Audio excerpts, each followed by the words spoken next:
Assalamualaikum warahmatullahi wabarakatuh.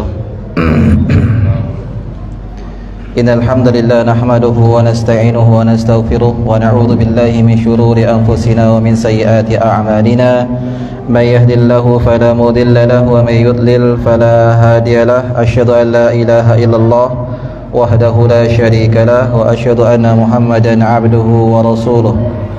Ya ayyuhalladzina amanu taqullaha haqqa tuqatih wa la tamutunna illa wa antum muslimun. Ya ayuhan nasu taqu rabbakumul ladzi khalaqakum min nafsin wahidah wa khalaqa minha zawjaha wa basa minhuma rijalan katsiran wa nisaa wattaqullaha alladzi tasaaluna bihi wal arham innallaha kana 'alaikum raqiba. Ya ayyuhalladzina amanu taqullaha wa qulu qawlan sadida yuslih lakum a'malakum wa yaghfir lakum dhunubakum wa may yuti'illaha wa rasulahu faqad faza fawzan 'azima. Amma ba'd, fa inna asdaqal hadits kitabullah wa khairal hadi hadi Muhammadin sallallahu alaihi wasallam wa syarrul umuri muhdatsatuha fa inna kulla muhdatsatin bid'ah wa kulla bid'atin dhalalah wa kulla dhalalatin finnar. Allahumma salli wa sallim mubarik ala habibina nabiyina Muhammad wa ala alihi wa sahbihi ajma'in.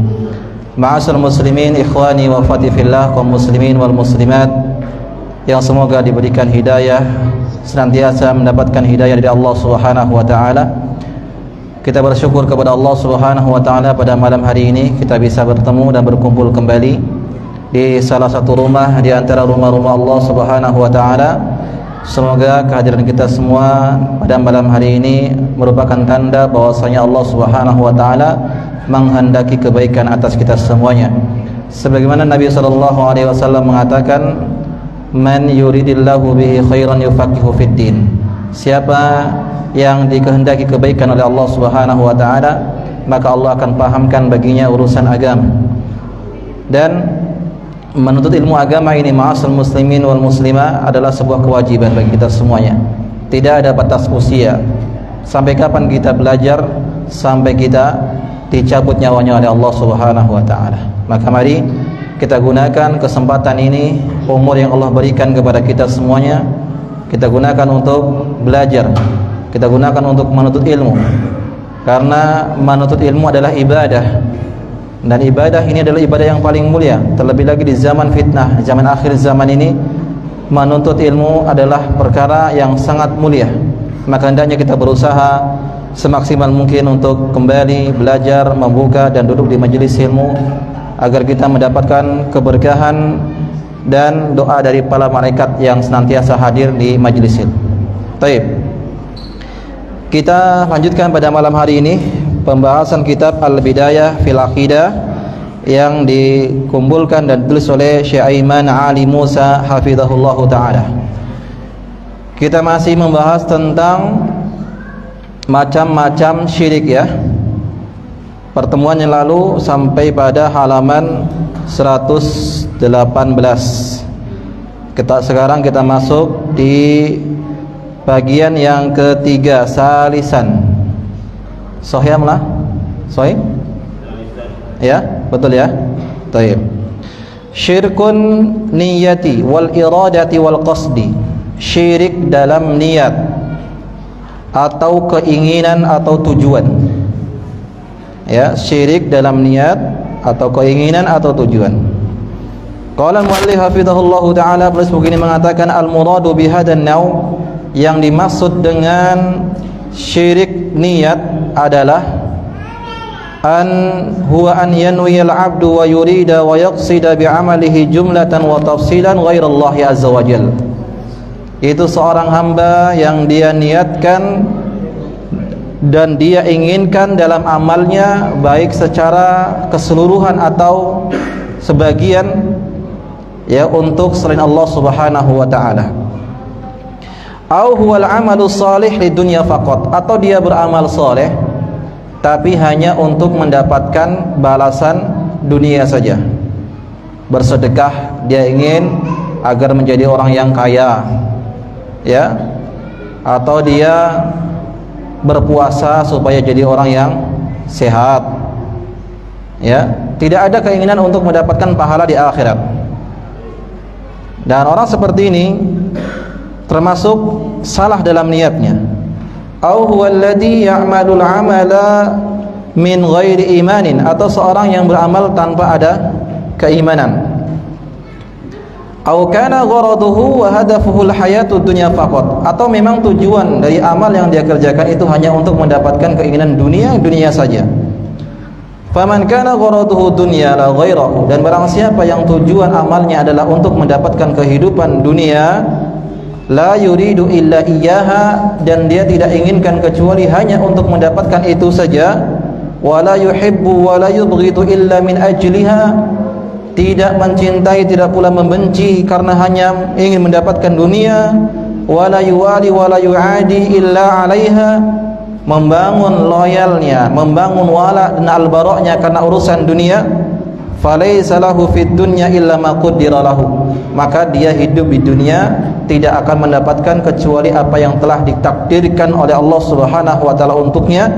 Wa huwa fil akhirati min ahli nar, tetapi di neraka orang seperti ini akan menjadi penduduk, ya di akhirat akan menjadi penduduk apa? Neraka. Sebab kenapa? Niatnya tidak ikhlas. Maka ma'asal muslimin ikhwani wa akhwati fillah, yang paling penting untuk kita cross check, kita perbaiki sebelum kita beramal adalah niat. Niat ini memiliki timbangan amal kebaikan yang sangat besar. Sebab diterima dan tidaknya sebuah amalan adalah karena niat. Dan seorang itu akan besar dan tidaknya pahala itu juga karena niat. Ya, rubba amalin saghirin yukabbiruhu bin niyah, wa rubba amalin saghirin yukabbiruhu bin niyah. Betapa banyak amalan yang besar itu bisa kecil karena niat, dan betapa banyak amalan yang kecil itu bisa besar nilainya di sisi Allah dikarenakan niatnya. Bahkan seorang tidak mendapatkan apa-apa dari apa yang dia usahakan juga karena niatnya. Makanya Rasulullah SAW mengajarkan, innamal a'malu binniyat, sesungguhnya amalan itu tergantung dengan niatnya. Antum kalau mau baca dalam kitab-kitab para ulama, Sahih Bukhari, Sahih Muslim, atau kitab-kitab yang lainnya, kitab Riyadhus Shalihin, atau kitab Arba'in An-Nawawi, dan kebanyakan para kitab ulama itu didahului dalam kitabnya itu hadis tentang innamal a'malu binniyat. Kenapa demikian? Untuk mengingatkan kembali kepada kita apa sebenarnya yang kita pelajari, apa tujuannya, untuk apa kita belajar, untuk apa kita bekerja, untuk apa kita salat, untuk apa kita berdakwah, untuk apa kita membaca Quran, dan seterusnya. Ini mengingatkan kepada kita ma'asal muslimin agar senantiasa kita memperbaharui niat kita. Dan dalil bahwasanya ada syirik dalam niat, Allah Subhanahu wa taala berfirman dalam surat Hud ayat yang ke-15 sampai kepada 16. Kata Allah Subhanahu wa taala, "Man kana yuridul hayatad dunya wa zinataha nuwaffi ilaihim a'malahum fiha wa hum fiha la yubkhasun." Siapa yang menginginkan kehidupan dunia serta perhiasannya, termasuk beramal bukan karena Allah Subhanahu wa taala, berarti dia ingin mendapatkan kehidupan dunia. Kata Allah Subhanahu wa taala, nuwaffi ilaihim a'malahum, kami sempurnakan apa yang dia inginkan dan tidak akan pernah dikurangi sedikit pun dari apa yang dia inginkan. Dia ingin sehat, dari puasanya dikasih. Dia ingin kaya, dari sedekahnya dikasih, diberikan sesuai dengan apa yang dia inginkan. Tetapi kata Allah Subhanahu wa taala, ulaika alladziina laisa lahum fil akhirati illa an-nar. Orang yang seperti ini beramal hanya untuk mendapatkan kehidupan dunia, maka di akhirat kelak tidak ada bagian kecuali adalah neraka. Na'udzubillah, nas'alullah salamatan wal afiyah. Wa habita ma sana'u fiha wa batilum ma kanu ya'malun. Maka amalan yang mereka kerjakan itu semuanya sia-sia dan menjadi rusak semua amalannya. Dikarenakan apa? Niat. Dan kita sering mengingatkan di dalam sebuah kajian dan juga dalam khutbah-khutbah bahwa ada 3 orang yang akan dijebloskan ke dalam neraka sebelum yang lain. Di antaranya adalah siapa? Orang yang betul-betul beramal tapi bukan karena Allah Subhanahu wa taala, orang yang berjihad tapi supaya dikatakan dermawan, berani, orang yang bersedekah supaya dikatakan sebagai orang yang dermawan, orang yang membaca Quran supaya dikatakan sebagai qari, orang yang belajar ilmu agama supaya dipanggil sebagai orang alim. Orang yang seperti ini yang ternyata dia masuk duluan ke dalam neraka. Wal'iyadzubillah.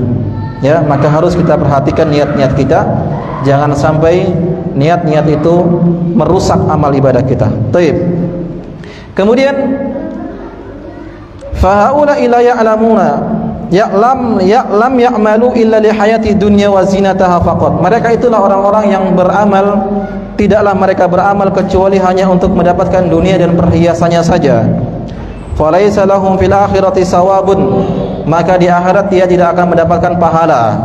Li'annahum lam yuridu bi'amalihim al-akhirah wa innama aradu dunya, karena dengan amalnya dia tidak ingin mendapatkan pahala atau bagian di akhirat, tapi dengan amalnya dia ingin mendapatkan bagian dunia saja.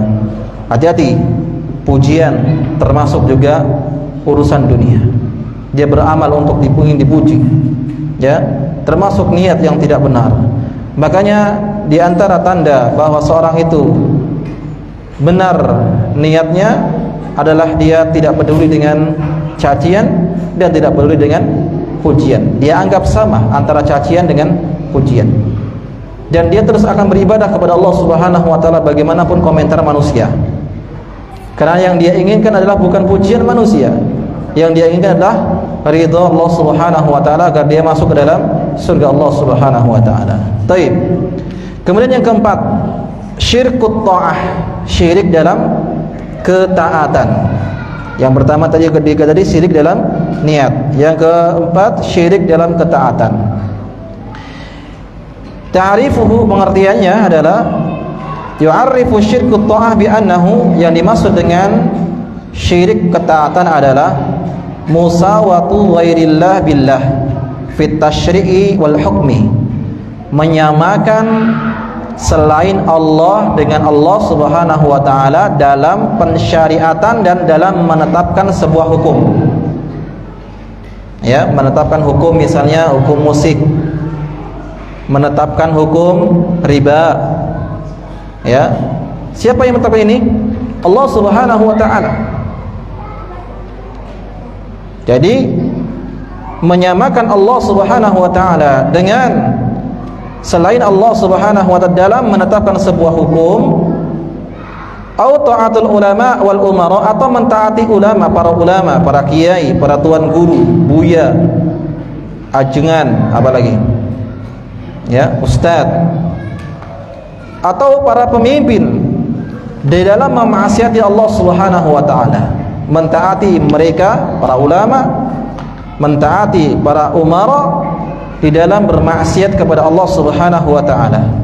Ma'a istihlali dzalik, bersamaan dengan itu, di dalam mentaati para ulama atau para umara dengan menghalalkan, ya, fa kullu man ata'a makhluqan fit tahrimil halal, siapapun yang mentaati makhluk dalam mengharamkan yang halal, atau tahlilil haram, atau menghalalkan yang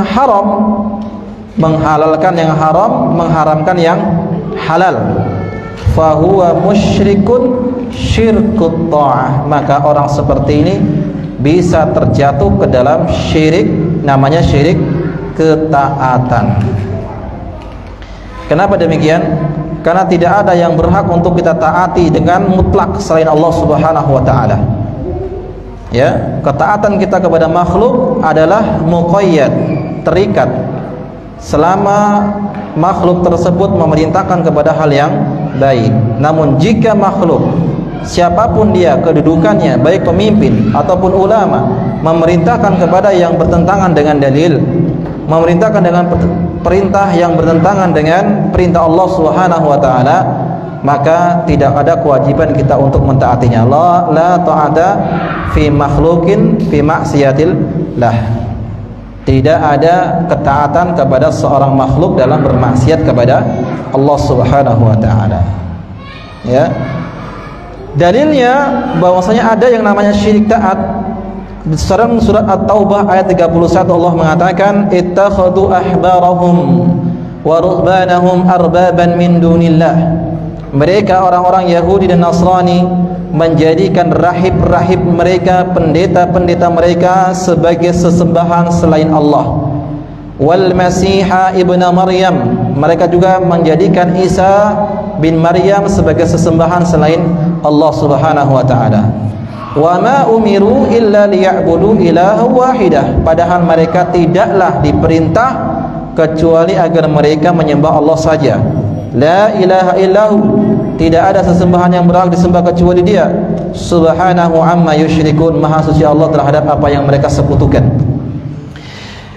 Nah, fahaula ittakhadhu ulama'ahum, mereka itulah yang menjadikan ulama-ulama mereka, syekh-syekh mereka, qari-qari mereka, sadatan lahum min dunillah, sebagai pemimpin selain Allah Subhanahu wa taala.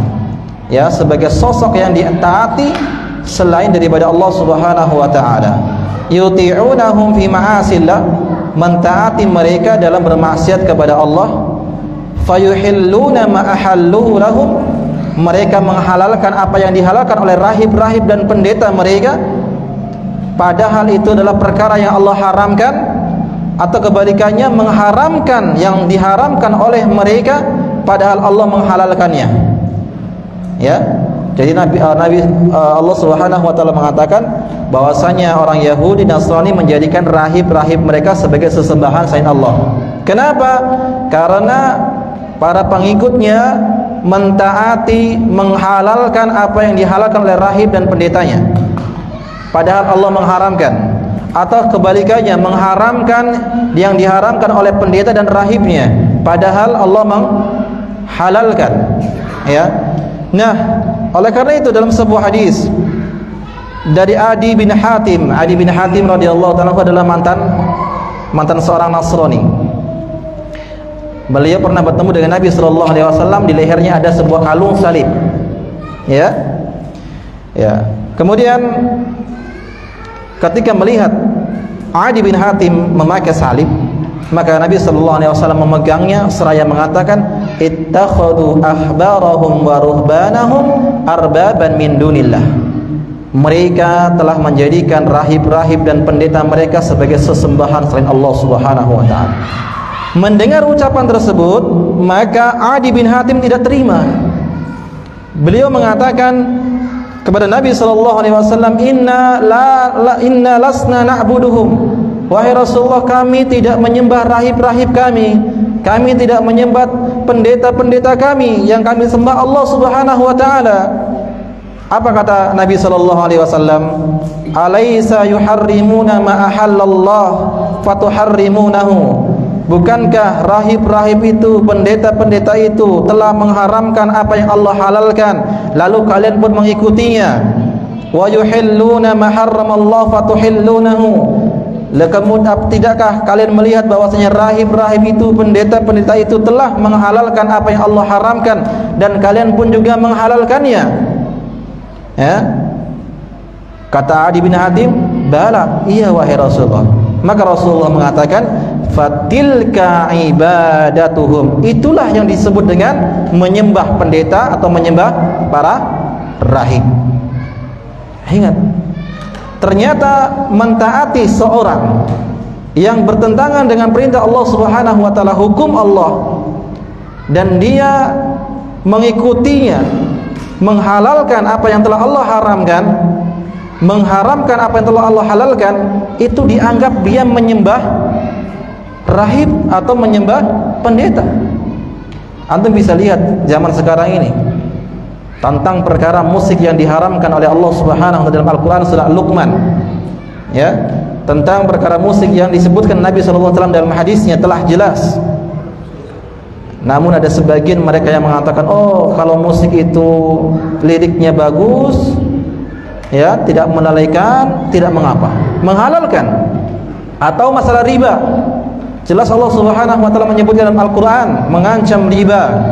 Ya ayyuhalladzina amanu taqullaha wa daru ma baqiya minar riba in kuntum mu'minin fa in lam taf'alu fa'danu biharbin minallahi wa rasulih. yamhaqullahu riba wa yurbis shadaqat, dan seterusnya, ancaman tentang masalah riba. Begitu datang ancaman ini, kita sampaikan kepada mereka. Ada seorang dai yang mengatakan, kalau ribanya cuma 2% tidak mengapa. Ya, nanti kalau kamu keluar dari tempat riba, bagaimana kamu nanti bekerja ngasih makan anak istrinya?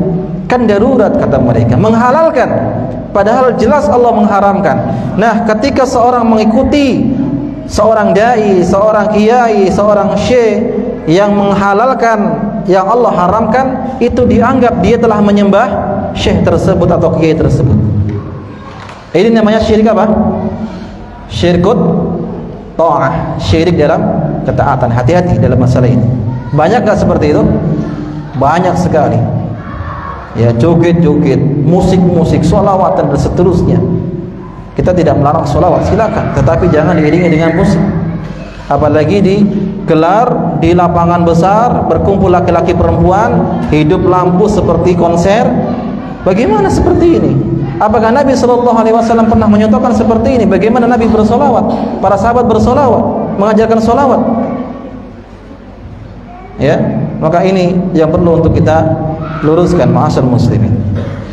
Kemudian dalil yang berikutnya dalam masalah syirik ketaatan, Allah Subhanahu wa taala mengatakan dalam surah An-Nisa ayat yang ke-60, alam tara ilal ladina yaz'umuna annahum amanu bima unzila ilaika, tidakkah engkau melihat wahai Muhammad kepada orang-orang yang mereka mengaku telah beriman terhadap apa yang telah diturunkan kepadamu dan mengaku telah beriman terhadap apa yang diturunkan atas sebelummu, yuriduna an yatahakamu ila taghut, mereka masih menginginkan ketetapan hukum kepada taghut. Waqad umiru ayakfuru bihi, padahal Allah telah memerintahkan mereka untuk mengkufuri taghut. Wa yuridu syaitanu ayyudilla dhalalan yudillahum dhalalan ba'ida, dan Allah dan syaitan itu ingin menjadikan mereka itu sesat dengan kesesatan yang sangat jauh. Nah, dalam ayat ini Allah Subhanahu wa taala mengatakan, ya, fasamma subhanahu ihtikam ila ghairi syar'ihi tahakuman ila taghut. Allah menyebutkan bahwasanya berhukum kepada selain hukum dan ketetapan Allah Subhanahu wa taala itu sama dengan berhukum dengan at-taghut. Antum jangan berpikir taghut apa ya. Sebagian orang mengatakan bahwa setiap yang tidak berhukum Allah adalah taghut. Ya, berarti ada negara yang tidak berhukum dengan hukum Allah disebut dengan taghut. Apakah seperti itu keyakinannya? Perlu diluruskan makna taghut yang sebenarnya. Apa itu taghut? Taghut jadi tagha, ya tagha artinya melampaui batas. Melampaui batas dalam apa? Dalam peribadahan, dalam juga ketaatan. Ya, dan puncak daripada taghut adalah iblis dan bala tentaranya, para syaitan itu taghut. Orang yang menyeru untuk diibadahi, yang disembah adalah taghut. Ya. Jadi macamnya banyak.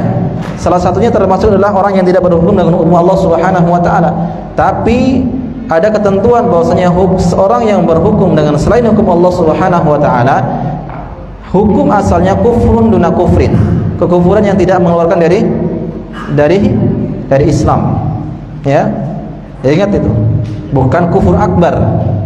Makanya dalam Al-Quran Allah mengatakan, wa man lam yahkum bima anzalallahu fa ulaika humul kafirun, wa man lam yahkum bima anzalallahu fa ulaika humul fasiqun, wa man lam yahkum bima anzalallahu fa ulaika humul zalimun. Ada kafirun, ada fasikun, ada zalimun. Ini macam-macam hukumnya, tidak satu. Ya, tidak satu. Baik. Jangan istilah orang apanya kepiah-kuyah, hantam kromo, semuanya yang tidak berhukum dengan hukum Allah langsung dikatakan kafir. Tidak seperti itu. Baik.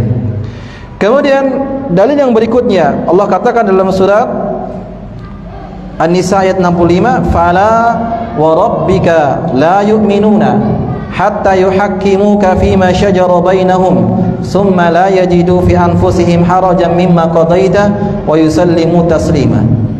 Demi Allah, ya, demi Rabbmu, kalian tidak akan beriman, atau dikatakan kalian tidak beriman, tidak sempurna imannya, hatta yuhakkimuka fima syajara bainahum, sampai mereka menjadikan engkau wahai Rasulullah sebagai penengah pemutus perkara dari perkara yang mereka selisihkan.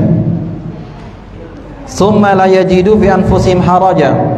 Setelah diputuskan mereka tidak merasa keberatan dalam hatinya terhadap keputusan yang diputuskan oleh Nabi sallallahu alaihi wasallam, dan mereka menerima dengan lapang dada. Ya. Dalam ayat ini ma'asyiral muslimin ikhwani wa akhwati fillah, Allah Subhanahu wa taala meniadakan iman bagi orang-orang yang menentang hukum, ya, berhukum dengan keputusan Nabi sallallahu alaihi wasallam, dan Allah bersumpah dengan dirinya, annahu lan yu'min ahadun, tidak beriman salah seorang, ya, sampai dia berhukum terhadap apa yang datang dari Nabi sallallahu alaihi wasallam. Wa hatta yantafi an sadrihi dhaikul wal haraju min dalik, sampai juga hatinya merasa plong, lega setiap apapun yang diperintahkan, diputuskan oleh Nabi sallallahu alaihi wasallam, mereka terima dengan sebenarnya, dengan lapang dada. Kalau sekarang mungkin banyak di antara kita yang tidak terima dengan keputusan Nabi sallallahu alaihi wasallam. Nabi mengatakan kullu bid'atin dhalalah, langsung dia katakan, ada juga yang tidak. Ya, Nabi mengatakan bahwasanya ada orang yang akan menghalalkan musik, hukum musik itu haram, langsung mengatakan ada musik yang halal. Ya, macam-macam. Nabi mengatakan jangan sholat menghadap kuburan, ya, jangan menjadikan kubur Nabi sallallahu alaihi wasallam sebagai aid, tempat untuk diulang-ulang terus berziarah di waktu yang sama. Tapi sebagian makan tidak, lanjut kerjakan, bahkan jadi budaya, jadikan setiap tahunnya. Ya, baik. Yang kelima, syirik mahabbah, syirik dalam kecintaan. Syirik dalam kecintaan. Syirik dalam niat sudah, syirik dalam rasa takut sudah, belum ya. Syirik dalam ketaatan, afwan. Yang ketiga, syirik dalam kecintaan. Baik, ma'asyiral muslimin, ikhwani wa akhwati fillah. Setiap manusia difitrahkan oleh Allah Subhanahu wa taala memiliki rasa cinta. Seorang anak cinta kepada bapaknya atau ayahnya. Seorang ibu cinta kepada anaknya. Orang tua cinta kepada anaknya. Suami cinta kepada istrinya, istri cinta kepada suaminya. Itu lumrah. Baik. Manakah yang dimaksud dengan syirik dalam mahabbah? Kita akan baca di sini. Syirkul mahabbah anwa'ul mahabbatu salasatu anwa'. Kecintaan ada tiga. Yang pertama mahabbatun wajibah, cinta yang wajib. Yang kedua mahabbatun muharramah atau syirkiyah, cinta yang haram atau syirik. Yang ketiga mahabbatun tabi'iyah atau jibilliyah, yaitu yang ketiga cinta yang tabiat, yang lumrah, yang Allah berikan kepada setiap makhluknya. Seperti saya katakan tadi, seorang anak cinta kepada orang tuanya, ya, baik. Atau suami cinta kepada istrinya, itu cinta yang tabi'i. Laki-laki cinta dengan perempuan itu tabi'i. Tapi kalau ada laki-laki cinta laki-laki, itu berarti namanya sudah fitrahnya sudah rusak. Atau perempuan suka dengan perempuan, sudah rusak fitrahnya. Baik. Nah, cinta yang wajib yaitu adalah mahabbatu ta'atillah, cinta dalam ketaatan kepada Allah Subhanahu wa taala, mentaati Allah. Wa hiya mahabbatul ubudiyah al-mustalzimatu lidzulli wal khudu'. Cinta dalam ubudiyah, peribadahan kepada Allah Subhanahu wa taala yang mewajibkan untuk tunduk dan khudu', menghinakan diri dan tunduk kepada Allah Subhanahu wa taala. Ini namanya cinta apa? Yang wajib. Ketika antum mengatakan saya cinta kepada Allah Subhanahu wa taala, maka konsekuensi dari mengucapkan saya cinta harus hadirkan rendah diri di hadapan Allah. Harus tundukkan hawa nafsu kita di hadapan Allah. Kalau kita mengaku cinta. Tapi ketika antum sudah mengatakan aku cinta kepada Allah tapi tidak ada kerasaan tunduk dan patuh, rendah diri di hadapan Allah, belum dikatakan sebagai cinta kepada Allah Subhanahu wa taala. Ya. Wa kamalut ta'ah, dan kesempurnaan ketaatan, wa isaril mahbub ala ghairihi, yaitu dia mendahulukan apa ya kepada orang yang dicintai atas selainnya. Fahadhil mahabbatu khalisatun lillah, maka inilah yang disebut dengan cinta yang murni karena Allah Subhanahu wa taala. La yajuzu an yusyrika ma'ahu fiha ahadun. Tidak boleh rasa cinta seperti ini antum samakan dengan yang lain. Ketika antum mencintai Allah, antum harus hadirkan di dalamnya al-dhul, kehinaan. Antum hina di hadapan Allah, kita hina di hadapan Allah Subhanahu wa taala. Kemudian kita harus khudu, tunduk dan patuh kepada perintah Allah Subhanahu wa taala. Ini yang namanya cinta yang wajib. Tapi kalau antum hadirkan rasa ini, rasa hina, rasa tunduk dan patuh kepada orang yang antum cintai, itulah tidak boleh. Antum misalnya mencintai kepada siapa? Pasangannya, ya. Antum sama pasangannya merendahkan diri, menghinakan diri, ya, tunduk dan patuh kepada perintahnya tanpa ada pilih-pilih, yang maksiat pun dikerjakan juga, maka ini cinta yang salah. Cinta yang salah. Yang sebenarnya harus hadirkan seperti ini kepada Allah Subhanahu wa taala. Ini cinta yang wajib, yaitu kecintaan yang disertai dengan apa? Kehinaan dan khudu', penghambaan diri kepada Allah Subhanahu wa taala. Yang kedua, mahabbatun muharramah atau syirkiyah, kecintaan yang haram atau syirik. Apa itu cinta yang haram ataupun syirik? Wa hiya sarfu tilkal mahabbatil wajibah lillahi azza wajal ila ghairihi, yaitu kecintaan yang seharusnya antum hadirkan kepada Allah Subhanahu wa taala, kecintaan yang disertai dengan penghinaan diri, ketundukan dan khudu serta patuh terhadap perintahnya, antum berikan kepada selain Allah. Itulah yang disebut dengan cinta apa? Yang haram. Ya.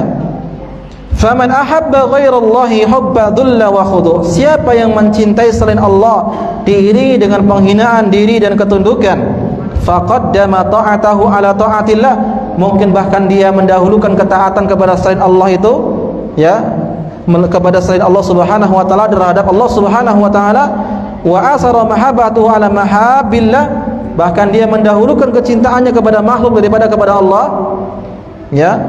Faqad ja'alahu niddan lillah, berarti dia telah menjadikan bagi Allah tandingan. Antum mencintai Allah tapi juga antum mencintai selain Allah dengan cinta seperti ini, berarti antum menjadikan bagi Allah ada tandingan. Itu yang Nabi SAW sebutkan, ya, menjadikan tandingan.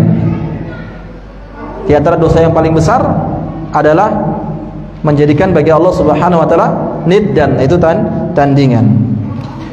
Oleh karena itu Syekhul Islam Ibnu Taimiyah rahimallahu taala, Syekhul Islam Muhammad bin Abdul Wahhab rahimallahu taala mengatakan, inna man ittakhadha niddan tusawi mahabbatuhu mahabbatallah. Sesungguhnya siapapun yang menjadikan tandingan, menyamakan kecintaannya dengan kecintaan Allah Subhanahu wa taala, mencintai makhluk sama dengan mencintai Allah Subhanahu wa taala, fa huwa syirkul akbar, maka dia terjatuh kepada syirik besar. Ya, tidak boleh seperti itu. Wa hadhil mahabbah qaliluha wa katsiruha yunafi mahabbatillahi wa rasulihi sallallahu alaihi wasallam. Kecintaan yang seperti ini itu mentiadakan kecintaan Allah dan Rasulnya sallallahu alaihi wasallam. Ya, ini cinta yang apa? Yang haram. Cinta yang haram adalah yang dicinta yang disertai dengan ketundukan, kehinaan diri, tapi kepada selain Allah Subhanahu wa taala, bukan kepada Allah. Kalau kepada Allah itu yang wajib. Taib, yang ketiga, mahabbatun tabi'iyatun au jibilliyatun.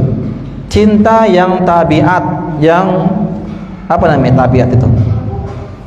Lumrah, yang wajar, yang fitrah. Ya, tabiat itu lumrah, wajar, fitrah. Hadihi mubah, maka cinta seperti ini hukumnya adalah mubah. Berarti kalau mubah itu apa? Dikerjakan. Apa pengertian mubah dalam istilah fikih? Kalau haram dikerjakan mendapat dosa, mendapatkan hukuman.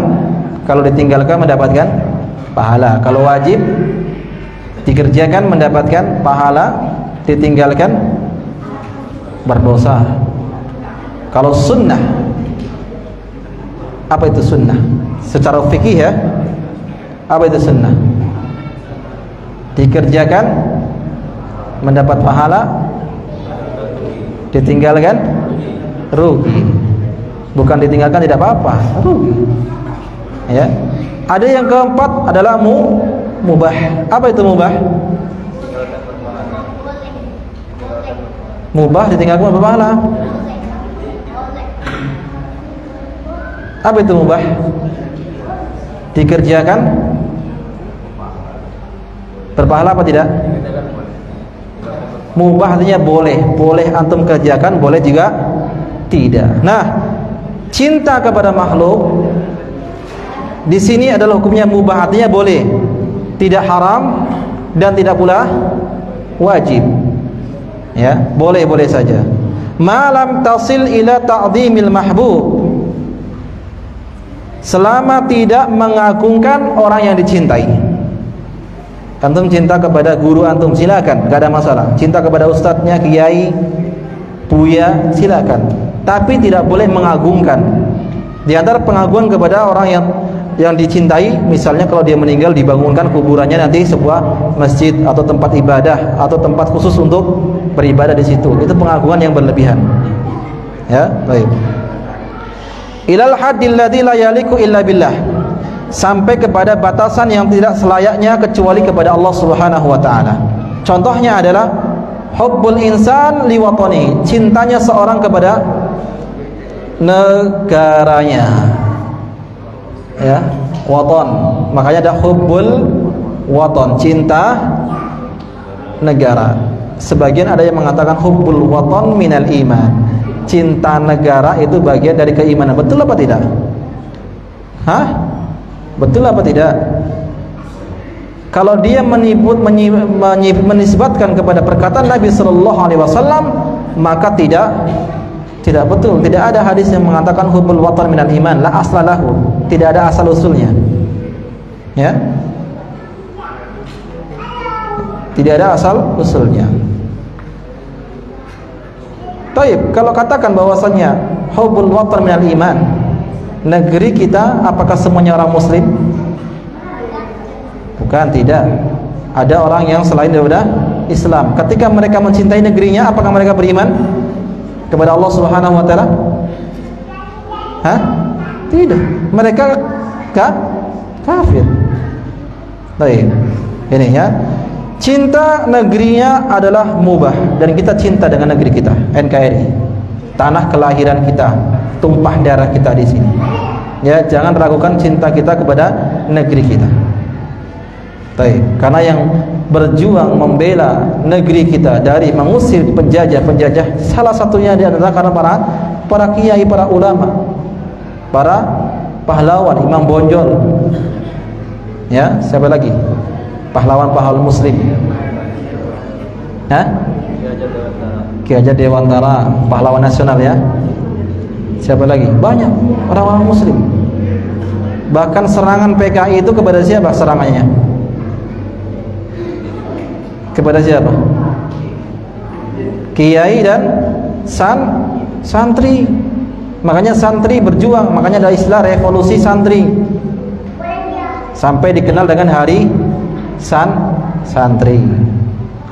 Atau nggak baca sejarah namanya ini? Ya, revolusi santri. Nah, itu dia, berjuang. Dan kecintaan al-walid liwaladihi, seorang orang tua kepada anaknya. Siapa di antara kita yang tidak sayang sama anak kita?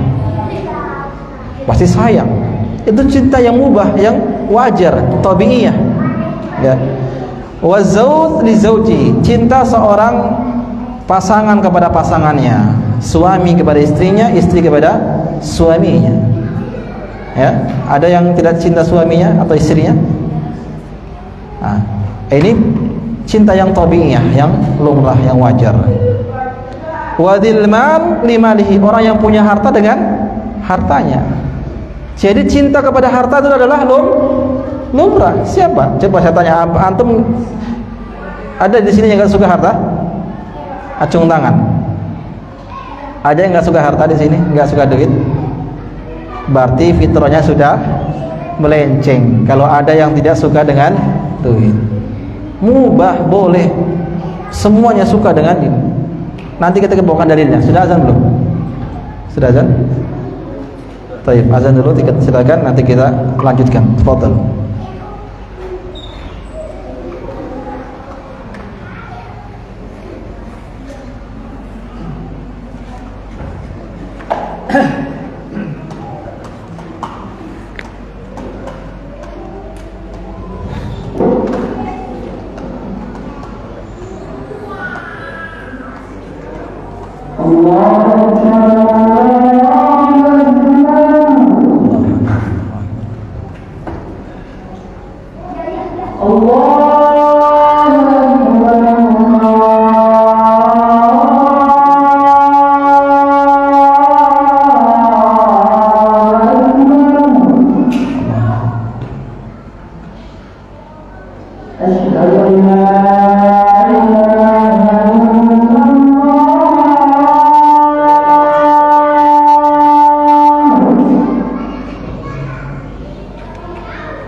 Baik, kita lanjutkan.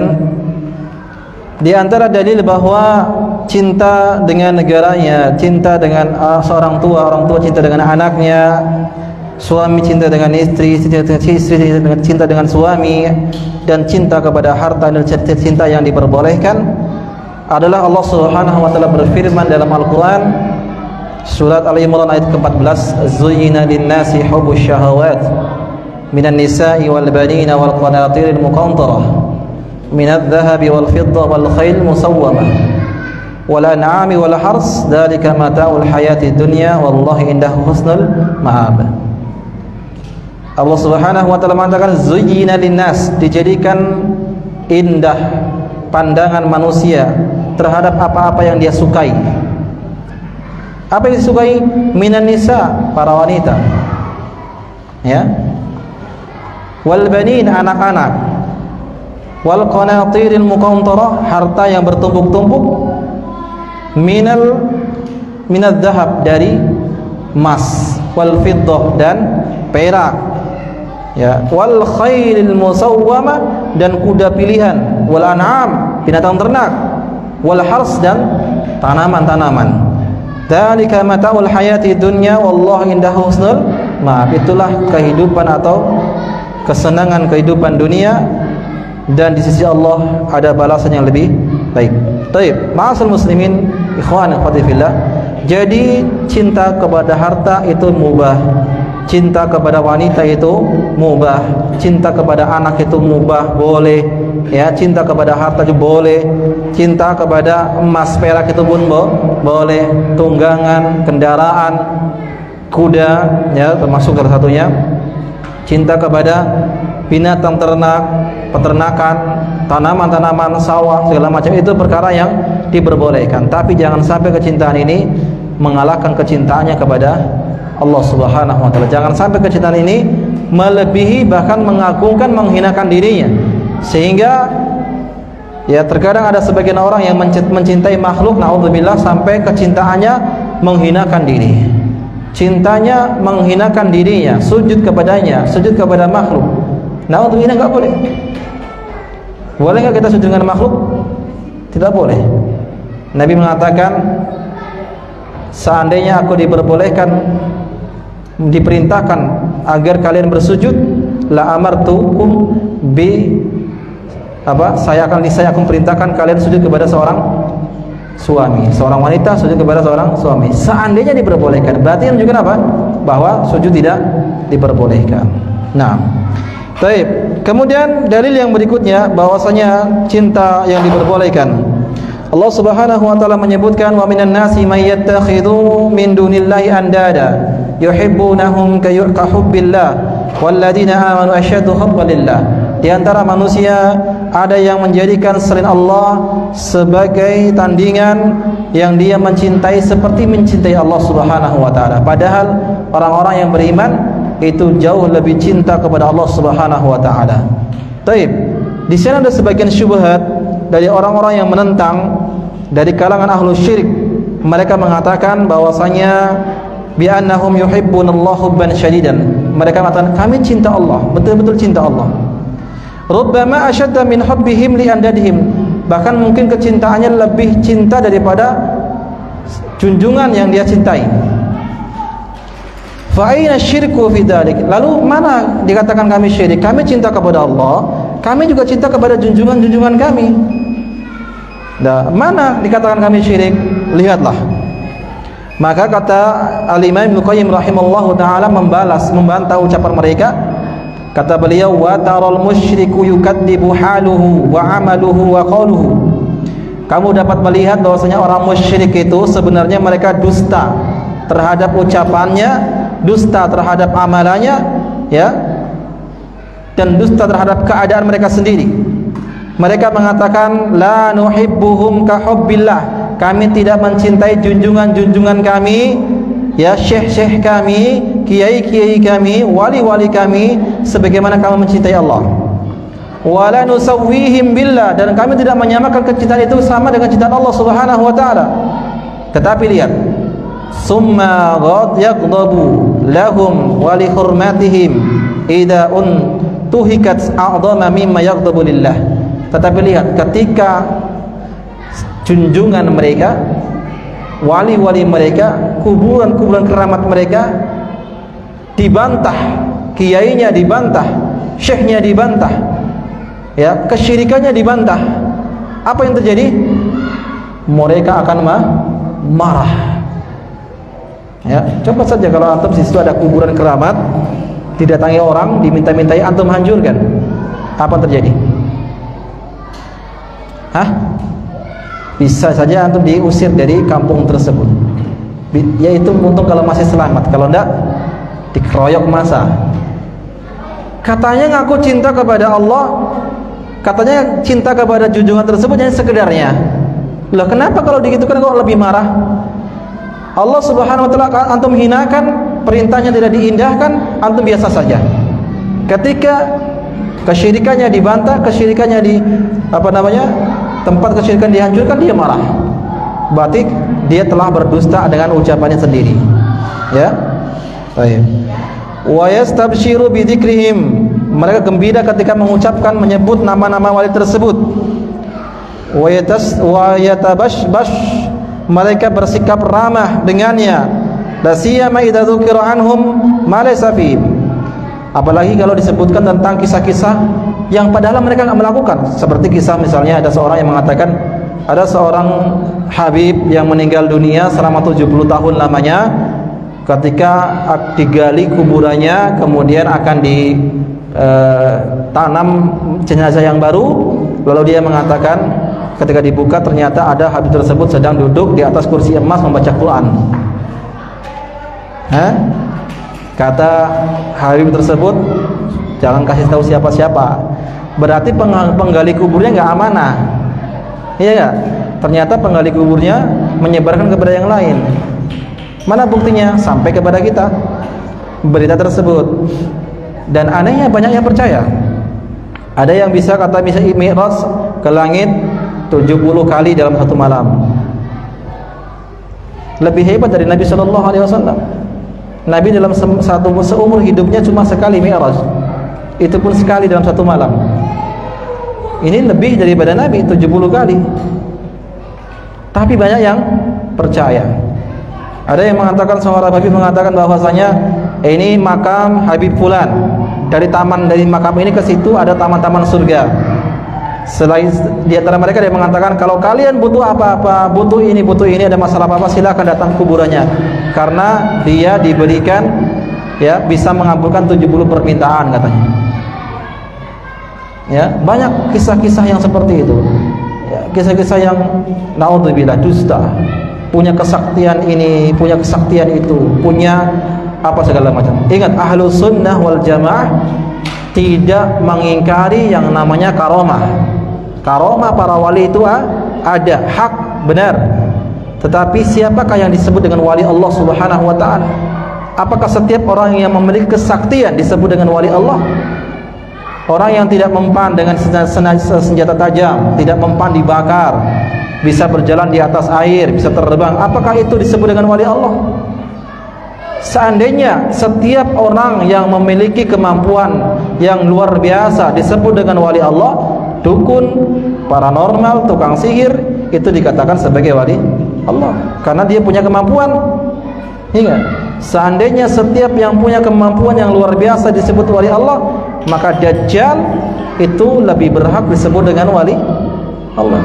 Antum mau berani ngomong Dajjal wali Allah? Ada yang berani ngomong Dajjal wali Allah? Dajjal itu bisa menghidupkan, bisa mematikan, bisa menurunkan hujan, bisa mengeluarkan dari tanah itu emas, harta-harta, bisa menyuburkan tanaman. Ya, ratusan tahun meninggal dunia dikembalikan lagi, dihidupkan, dihadirkan di hadapannya bisa. Lebih hebat daripada dukun, atau lebih hebat orang yang aku punya ilmu kebal segala macam. Siapa yang berani bilang bahwa itu wali Allah? Nah, itulah Ahlus Sunnah wal Jamaah, pertengahan. Tidak mengatakan setiap yang punya kehebatan luar biasa disebut dengan wali Allah. Siapa wali Allah? Allah katakan alladzina amanu wa kanu yattaqun. Setiap orang yang beriman dan bertakwa kepada Allah itulah disebut dengan wali Allah. Ala inna awliya Allahi la khaufun alaihim wa lahum yahzanun alladzina amanu wa kanu yattaqun, dalam surat Yunus. Ya. Dan juga wali Allah itu bukan hanya orang yang berpakaian seperti layaknya pada orang-orang yang berjubah, orang yang bersurban, tidak. Semua bisa dikatakan sebagai wali Allah jika dia betul-betul di atas agamanya, istiqomah, mengerjakan yang perintah yang wajib ataupun yang perintah yang sunnah, istiqomah di dalam agamanya, itu bisa disebut dengan wali Allah Subhanahu wa taala sebagaimana dalam hadis yang dikeluarkan Imam Bukhari. Baik. Nah, contohnya adalah di antara cerita-cerita bohong yang mereka katakan, wa kasfil qurabat, bisa menghilangkan kesusahan, wa qada'il hajat, memenuhi kebutuhan. Ini yang saya sebutkan tadi, ya. Wa anahum albabu bainallahi wa baina ibadihi, mereka mengatakan ada pintu antara dirinya dengan Allah Subhanahu wa taala, ada pintu antara syekh tersebut, wali tersebut, ya, dengan Allah Subhanahu wa taala. Fa innaka taral musyriku yafrah, kamu dapat melihat mereka orang musyrik itu bergembira, senang, hati mereka bisa bersedih, bergejolak. Ya, kapan dan kenapa mereka seperti itu? Karena mereka bermualah loyalitas kepada para wali mereka. Wa idza dzakarta lahu Allah wahdah, tetapi kalau kamu menasihati agar meminta langsung kepada Allah, mentauhidkan Allah Subhanahu wa taala, lahiqathu wahsyatun wa dhiqun wa harajun, kamu dapat melihat bahwasanya mereka akan merasa sempit, marah, tidak suka. Coba aja. Ya. Mereka akan marah, tidak senang. Wa ramaka bi naqsil ilahiyah allati lahu wa rubbama adak. Bahkan mungkin bisa engkau dihina, bahkan bisa diganggu, dimusuhi gara-gara kita berdakwah mengajak mereka untuk bertauhid kepada Allah Subhanahu wa taala. Ini terjadi banyak sekali di antara kaum muslimin yang cinta yang salah, cinta yang berlebihan. Ya, cinta yang salah, cinta yang berlebihan. Jadi cinta ada tiga: cinta yang wajib, yang disertai dengan kehinaan dan ketundukan, itu harus kepada Allah. Yang kedua, cinta yang haram, yaitu cinta yang disertai dengan kedudukan, ketundukan dan kehinaan yang diberikan kepada selain Allah. Dan yang ketiga, cinta yang mubah. Ya, cinta yang mubah yang boleh, cinta yang tabi'i, yang tabiat. Ya, ini perbolehkan. Nah, kemudian insyaallah kita masuk nanti di pertemuan akan datang yang ke-6, syirkul khauf. Syirik dalam rasa takut. Sama rasa takut juga terbagi dari tiga. Ada takut yang wajib, ada takut yang tabiat, ya, ada takut yang haram. Ya, tidak semua rasa takut itu, oh kamu nggak boleh takut, itu syirik, salah juga. Ada takut-takut yang diperbolehkan, yang tabiat, seperti takut kepada hewan buas, boleh. Takut kepada singa, harimau, ya, apalagi boleh itu. Kalau ada orang yang mengatakan saya tawakal kepada Allah Subhanahu wa taala, kalau tidak saatnya mati nggak bakal mati. Oke lah, kita tes saja. Masuklah ke kandang harimau sekarang. Berani apa enggak? Harimaunya 7 hari gak dikasih makan. Pas lapar-laparnya masuk, berani enggak? Katanya enggak takut kepada hewan binatang buas. Nah, itu salah juga. Jadi takut itu ada yang tabiat, ada yang diperbolehkan. Ya, baik. Insyaallah kita bahas insyaallah di pertemuan akan datang. Sampai di sini pembahasan kita. Ada pertanyaan? Jika tidak ada, kita tutupkan. Cukup ya? Nah. Taib natawaqaf ila hada Allah taala alim bisawab wa sallallahu wasallam wa baraka ala abdihi wa rasulihi sallallahu wasallam wa alihi wa ajma'in wa akhiru alhamdulillahi rabbil alamin. Assalamualaikum warahmatullahi wabarakatuh.